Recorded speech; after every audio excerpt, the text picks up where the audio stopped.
pagi semuanya, apa kabarnya hari ini? Masih semangat kan? Masih ceria kan? Mantap. Oke, hari ini kita akan belajar muatan IPA tentang pendengaran manusia.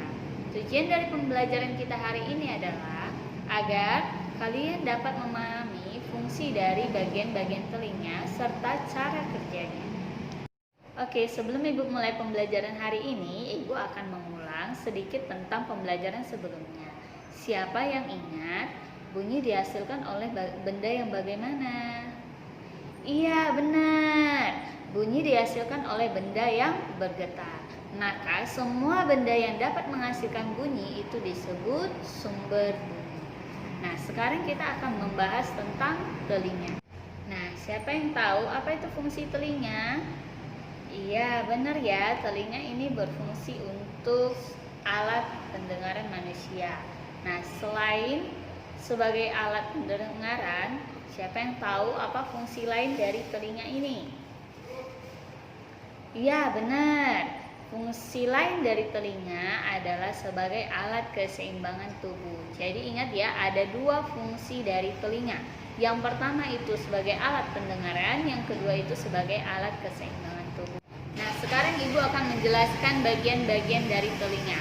Untuk mempermudah kalian mengetahui tentang bagian-bagian telinga, kalian juga dapat membuka buku pena halaman 35 sampai 37.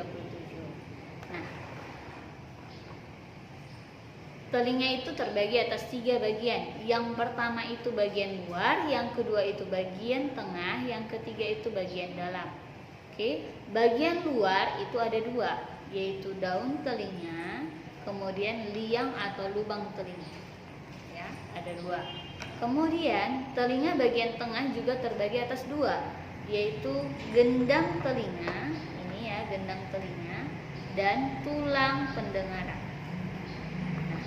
Telinga bagian dalam terbagi atas 4, yaitu koklea, ini koklea ya, ini koklea atau rumah siput, dan saluran setengah lingkaran, oke yang ini, kemudian saraf pendengaran, dan saluran eustachius.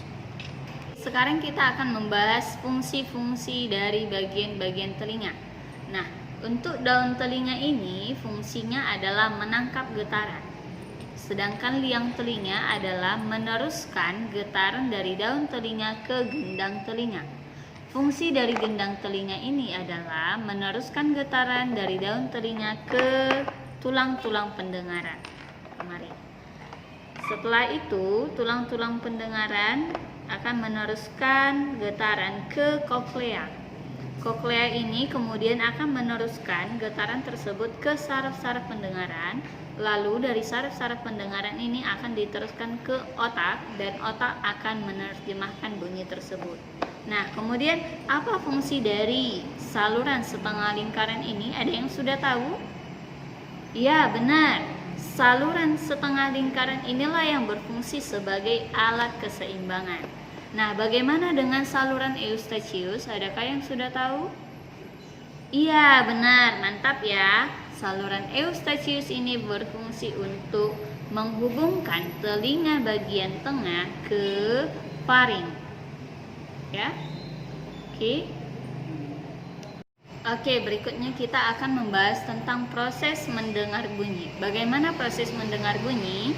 Oke, getaran akan ditangkap oleh daun telinga, kemudian diteruskan melalui liang telinga ke gendang telinga, lalu diteruskan lagi ke tulang-tulang pendengaran, kemudian tulang-tulang pendengaran meneruskan getaran ke koklea, koklea akan meneruskannya langsung ke saraf pendengarannya, kemudian saraf pendengaran meneruskan ke otak. Kemudian otak akan menerjemahkan bunyi yang didengar. Bunyi yang dapat didengar oleh manusia sekitar 20 sampai 20.000 Hz. Kemampuan mendengar setiap orang berbeda karena perbedaan faktor usia dan kesehatan telinga. Biasanya orang yang berusia lanjut kemampuan pendengarannya akan berkurang. Oke, ada 4 cara untuk menjaga kesehatan telinga. Yang pertama, jangan mengorek-ngorek telinga karena dapat merusak selaput gendang. Dan yang kedua, bersihkan telinga secara teratur dengan menggunakan air hangat dan sapu tangan. Yang ketiga, apabila ada kotoran telinga yang menyumbat dan terasa mengganggu, silahkan periksakan diri ke dokter PHT. Dokter PHT itu adalah dokter spesialis telinga, hidung, tenggorokan. Nah, yang terakhir, apabila kamu mendengar suara yang keras, maka segera tutup kedua telingamu agar gendang telingamu tidak rusak. Sekian pembelajaran hari ini. Terima kasih.